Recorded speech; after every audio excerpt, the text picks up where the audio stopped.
കൂടി രാജപാളയത്തിൽ വന്നിറങ്ങിയിരിക്കുകയാണ്. ന്യൂ ബസ് സ്റ്റാൻഡ് ലെഫ്റ്റ് ഉള്ളിയാണ്. നേരെ പോകാൻ വാഹനങ്ങൾക്ക് അനുവാദമില്ല. One way, no entry. ഇത് വൺ വേ ആക്കി അവര് ഇവിടുത്തെ ട്രാഫിക് വളരെ ബുദ്ധിപരമായിട്ട് ക്രമീകരിച്ചിരിക്കുന്ന കാഴ്ച. അവിടെ 100 മില്ലി റോസ് മിൽക്ക് 40 രൂപ. ഇതൊക്കെയാണ് രാജപാളയം ടൗണിൽ. എത്ര വലിയ ടൗണൊന്നും പറയാനില്ല. കഴിഞ്ഞ പ്രാവശ്യം ഞാൻ ജസ്റ്റ് പാസ് ചെയ്ത് പോയപ്പോൾ ഇവിടെ ദോശ കിട്ടുമെന്ന് എനിക്ക് തോന്നുന്നു. സ്പെഷ്യൽ ദോശ എഴുതിയിട്ടില്ലല്ലോ, പക്ഷെ വേണ്ട, അത്ര വൃത്തിയുള്ള കാഴ്ചകളല്ല.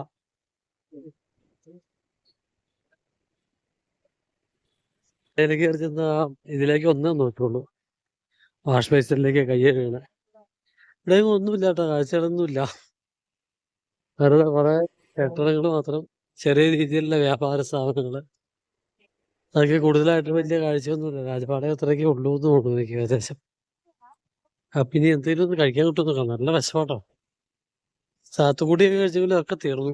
നേരത്തെ അയച്ച ബണ്ണും വെജ് റോളൊക്കെ ഏകദേശം ഓൾമോസ്റ്റ് ഓവറായി. അപ്പൊ ഇച്ചിരി കൂടി ഫ്രണ്ടിലേക്ക് മുമ്പോട്ട് ഇച്ചിരി സ്പീഡിൽ കിടക്കാം. പ്രത്യേകിച്ച് ഒന്നും ഇവിടെ ഇല്ല. ഈ പറഞ്ഞ പോലെ കുറെ കെട്ടിടങ്ങൾ മാത്രമുള്ളൂ.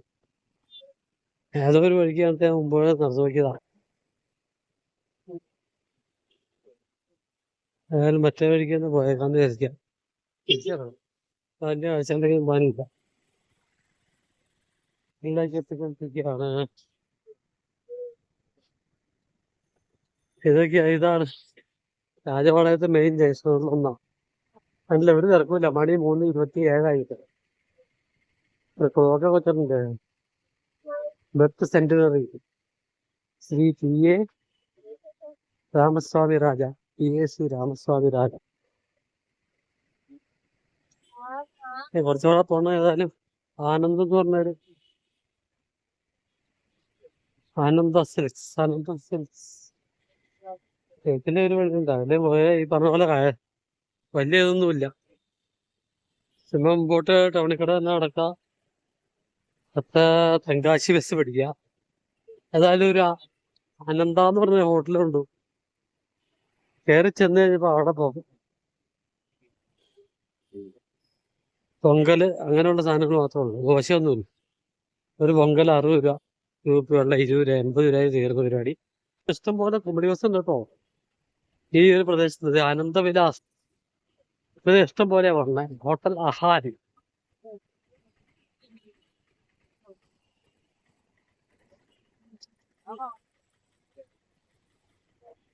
അതൊരു സെറ്റപ്പ് ഹോട്ടലാണ്, 5 സ്റ്റാറൊക്കെ അതോ.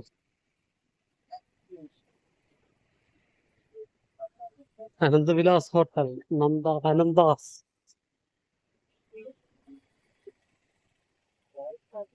ഇവിടെ ഉണ്ട് അത്യാവശ്യം. ഇപ്പൊ നമ്മള് കാണാതെ ശരവണ.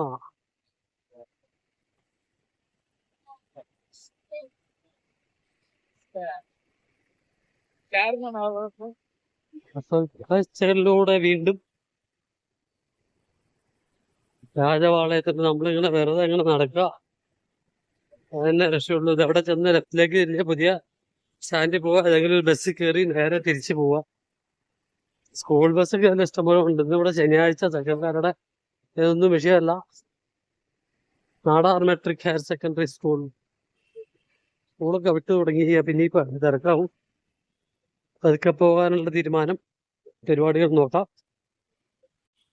അപ്പൊ ഞാനങ്ങനെ മെയിൻ ടൗണിന്റെ ടൗൺ സെന്ററിലെത്തി ഇടത്തോട്ട് തിരിഞ്ഞ് പുതിയ ബസ് സ്റ്റാൻഡിലേക്ക് ഇറങ്ങാണ്. പഴയ ബസ് സ്റ്റാൻഡ് അവിടെ എവിടെയോ ഉണ്ട്, ഞാൻ എവിടെയൊന്നും ശ്രദ്ധിച്ചില്ല. മധുരൈ ബസ്സാണ് പറഞ്ഞ മുമ്പില് ആള് കുറവാണ്. പക്ഷെ തെങ്കാശി ബസ്സിൽ നല്ല അതൊക്കെ ആ സൈഡിലേക്ക് ഭയങ്കര ആളാ. ഒരു 5-6 ടൗൺ ആ സൈഡിലുണ്ട്. അതുകൊണ്ടെന്നാ ഭയങ്കര ആളാ ആ ഒരു സൈഡിലേക്ക്. ഇരിക്കുന്ന സീറ്റൊക്കെ ഉണ്ടെങ്കിൽ നല്ലതായിരുന്നു ചോദിക്കും. അതുപോലെ ഇന്നിവിടെ വർക്കിംഗ് ഡേ, അപ്പൊ അതുകൊണ്ടുള്ള ഒരു പ്രശ്നം കൂടെ ഉണ്ട്. നമ്മുടെ അവിടുത്തെ പോലെ അവധി ദിവസം ഒന്നും അല്ല അന്ന്. ശനിയാഴ്ച എന്ന് പറഞ്ഞാൽ വർക്കിംഗ് ഡേ തന്നെയാണ് അവർക്ക്. സാധാരണ പോലത്തെ വർക്കിംഗ് ഡേ ആണ്. പിന്നെ രാജപാളയത്തിന്റെ കാഴ്ചകൾ ഏകദേശം ഇത്രയൊക്കെ ഉള്ളൂ. ഈ കുറെ ടൗൺ ഭാഗങ്ങള് തിരുവനന്തപുരത്തെ പോലെ ആൾക്കാരുടെ ഒരു ബഹളം കാര്യങ്ങളൊന്നുമില്ല. ഒക്കെ വലിയ തിരക്കൊന്നും ഇല്ലാത്ത ടൗണാണ്. ഇനി ബസ് സ്റ്റാൻഡിലേക്കുള്ള വഴി എവിടെ കണ്ടായിട്ട് കിട്ടിയിട്ട് അത് എതിരെ പോകുന്ന എനിക്കറിയാൻ പാടില്ല. ബസ് വന്ന വഴി പോയാൽ ഏത് തെറ്റുമെന്നൊരു സംശയമുണ്ട്. അതല്ല വഴി ആ ടെമ്പോ ഇറങ്ങി തന്നെയാണ്. എന്റെ അമ്മ ഇവിടുന്ന് എന്തോരം ഉണ്ടോന്ന് ബസ് സ്റ്റാൻഡിലേക്ക്. ഇവിടുത്തെ ഒരു മെയിൻ ടൗണിന്റെ കാഴ്ചകള് ഇതാട്ടോ. ഇങ്ങോട്ട് ലെഫ്റ്റിലേക്ക് പോകാൻ പറഞ്ഞു. അതുണ്ടോ അവിടെ ആ മാർക്കറ്റ് ഒക്കെ ഉള്ള സ്ഥലമാണെന്ന് എനിക്ക് തോന്നുന്നു. ഏതായാലും തൽക്കാലം അങ്ങോട്ട് പോകാൻ നിൽക്കുന്നില്ല. ഇവിടെ ഇടത്തോട്ട് തിരിഞ്ഞ് നേരെ ബസ് സ്റ്റാൻഡിലേക്ക് മാർക്കറ്റാണ് ഇവിടെ. പോയാലും അതിലെങ്കിലും പൊട്ടം ചാടി മാർക്കറ്റിലെ കാഴ്ചകൾ കുറച്ച് കാണാമായിരുന്നു. ഏതായാലും വന്നതല്ലേ, ചിലപ്പോൾ അതിൽ നടന്നേക്ക് വരാം. അന്നോട് ചോദിച്ച് പറഞ്ഞു ഓട്ടോയിൽ പോകാൻ പറഞ്ഞു.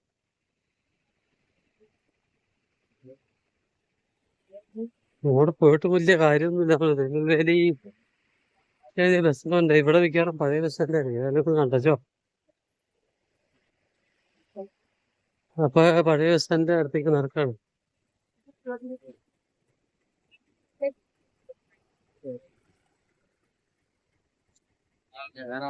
അങ്ങനെ ഒരു ടൗണിന്റെ ഭാഗം കൂടെ ഉണ്ടായിരുന്നു.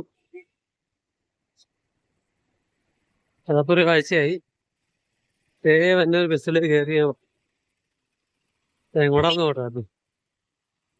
അപ്പൊ എന്നോട് ചോദിച്ചപ്പോ അവിടെ സത്രപ്പട്ടി എന്ന് പറഞ്ഞ സ്ഥലത്തേക്ക് പോണേ. അപ്പൊ അവിടെ ഈ പറഞ്ഞ വലിയ കാഴ്ചകളൊന്നും ഉണ്ടാവില്ല എന്നാ പുള്ളി പറഞ്ഞു ചോദിച്ചപ്പോ.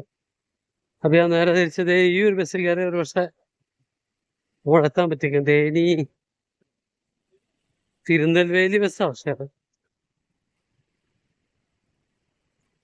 ഇത് അങ്ങോട്ട് തിരിയുമെന്ന് എനിക്ക് ഉറപ്പില്ല. അതെ. ശേ 15 രൂപ ഓട്ടോക്കാണ് തിരുനെൽവേലി. ഈ ബസ് കയറാമെന്ന് ചോദിക്കാം. അവര് നിർത്തുവാണെങ്കിൽ കയറാം. വിട്ടുപോവാ. ശങ്കരൻ കോവിൽ തിരുനെൽവേലി. അപ്പൊ ശങ്കരൻ കോവിൽ എന്ന് പറഞ്ഞ ബസ്സാണ്. പിന്നെ ബസ് കൂടി വരുന്നത് ന്യായമായ ദൂരമുണ്ട് ബസ് സ്റ്റാൻഡിലേക്ക് ഇവിടുന്ന്. കഴിഞ്ഞ പ്രാവശ്യം വന്നിട്ട് ഞാൻ കണ്ടതാ. പക്ഷേ നടക്കാന്നുള്ള തീരുമാനം വേണ്ടത്തരമായി പോയി. അതും തെങ്കാശി ബസ്സായിരുന്നു. പക്ഷെ ഇതെന്താ എനിക്ക് സൈഡിക്കടേ വരൂ. തോട് പോകുന്നു. എന്താ കാഴ്ചകളാ എന്തേ. കോരി ഇട്ടിട്ട് എന്തേ അതിക്കടെ ഒഴുകുന്ന വെള്ളം കണ്ടിട്ടുണ്ടെങ്കിൽ ഒരു സാധനം നമ്മളോട് ഒന്ന് കഴിക്കില്ല. ഒരു കടയിൽ നിന്ന് ഒരു എങ്ങൊന്നും ഒന്നും കഴിക്കില്ല. ഒഴുകണ വെള്ളം എന്താ അഴുക്കാൻ നോക്കി. സോ ബാഡ് അല്ലേ. തിങ്കളാഴ്ച ബസ് ഒന്നും കണ്ടില്ല കേട്ടോ. കണ്ടെങ്കിൽ ഞാൻ ചാടി കയറിയത്. 5:15 അവിടെ ചെല്ലാമെന്ന് വിചാരിച്ച. ഇതിലെ കുറെ ദൂരം ഉണ്ടെന്ന് എനിക്ക് തോന്നുന്നു. അന്ന് ഈ പറഞ്ഞ പോലെ കുറെ ദൂരം 4-5 കിലോമീറ്റർ ഉണ്ടെന്ന് എനിക്ക് സംശയമുണ്ട്. കുറെ നേരമായി ഇപ്പൊ നടക്കാൻ തുടങ്ങിയിട്ട്. ഷെയർ ഓട്ടോ പിടിച്ചങ്ങനെ ഇവിടെ നിന്ന് ഇറങ്ങി. അവിടെ നിന്ന് ഏകദേശം 1 കിലോമീറ്റർ പിന്നെ ഉണ്ടായിരുന്നു. ഓട്ടോ വിട്ടത് ഭാഗ്യായി. നടന്ന് ശരിക്കും 1 മണിക്കൂർ നടക്കാൻ ഉദ്ദേശിച്ച് ഞാൻ ഏതാണ്ട് ഒരു 1.5 മണിക്കൂറോളം ഇപ്പൊ നടന്നു. ബസ് ഇതാണ് ബസ് സ്റ്റാൻഡ്. ഒരു സൈഡില് ശ്രീവല്ലിപുത്തൂർ സൈഡിലേക്ക് പോണ ബസ്സുകള്, ഒരു സൈഡില് തെങ്കാശി സൈഡിലേക്ക് പോണ ബസ്സുകള്. തിരുനെൽവേലി ശങ്കരൻ കോവിലൊക്കെ നേരെ പോയിച്ച 54 കിലോമീറ്റർ ഉള്ളു ഇവിടെ തിരുനെൽവേലി. അപ്പൊ അതൊരു അവിടെ ഒന്നിച്ച് പോണി. ഈ വണ്ടി ഞാൻ അവിടെ വെച്ച് 5:30 ആവുന്നോറും വിട്ടത്. അപ്പൊ ഇവിടെ കാണുന്നത് ശ്രീ ജയവിലാസ് തെങ്കാശി ആയിരിക്കുന്നത്. മധുരൈ രാജപാളയമുണ്ട്. അത്യാവശ്യം തമിഴ് വായിക്കാവുന്നത് ഭയങ്കര ഒരു ഭാഗ്യമാണ്. ഇവിടെ മധുര വണ്ടിയാണ് കിടക്കുന്നത്. അങ്ങേ സൈഡിൽ കിടക്കുന്നത് തെങ്കാശി വണ്ടിയാണ്. തെങ്കാശിയാണ് ഒന്ന് മൂത്രമൊഴിച്ച് വരുമ്പോൾ ഒരു ഭാഗ്യം ഉണ്ടായാലും തെങ്കാശി വണ്ടി അവിടെ കിടപ്പുണ്ട് പറഞ്ഞു. അപ്പൊ അത് കയറിപ്പോകാമിനി. മതി മതി ഇന്നത്തെ സഞ്ചു വീഡിയോകൾ കിട്ടുന്നുണ്ട്. അത് മതി. ഇപ്പൊ തെങ്കാശി വണ്ടിയിലാണ് ഇന്നത്തെ യാത്ര. ഉപകരണങ്ങൾ ഇവിടെ അവസാനിക്കുകയാണ് കാലം. കൂടുതൽ വീഡിയോ ആയിട്ട് കൂടുതൽ കാണാം. Bye bye.